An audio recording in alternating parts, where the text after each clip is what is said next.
Lionel réside dans la maison collective au couvent des Clarisses depuis 2014. Pour lui, ce petit appartement, c'est l'avantage d'être en centre-ville, mais surtout d'être entouré et de participer aux activités proposées ici. Si on est seul, on peut s'ennuyer un peu, alors que là, si jamais il y a un problème, on peut sortir en bas, on sait qu'on trouvera toujours quelqu'un à qui parler. 20 locataires en précarité sociale, sanitaire ou financière vivent dans cet ancien couvent.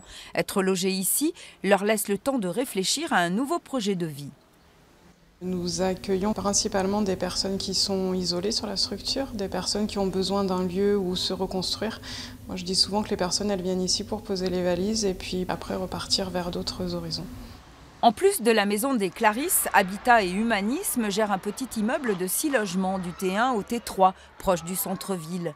Mais les bénévoles manquent. Cette association, antenne d'une structure nationale, lance donc un appel. Vu que nous sommes en gros une quinzaine de bénévoles, aujourd'hui on est au taquet, on ne peut plus accueillir de familles. Donc nous avons un réel besoin de bénévoles qui vont s'investir.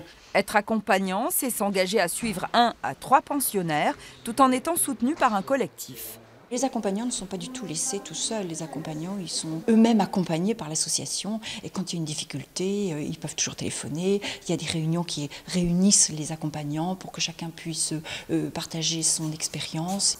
Habitat et Humanisme lance également un appel aux propriétaires qui accepteraient de louer des logements à de futurs pensionnaires dans le parc privé en centre-ville.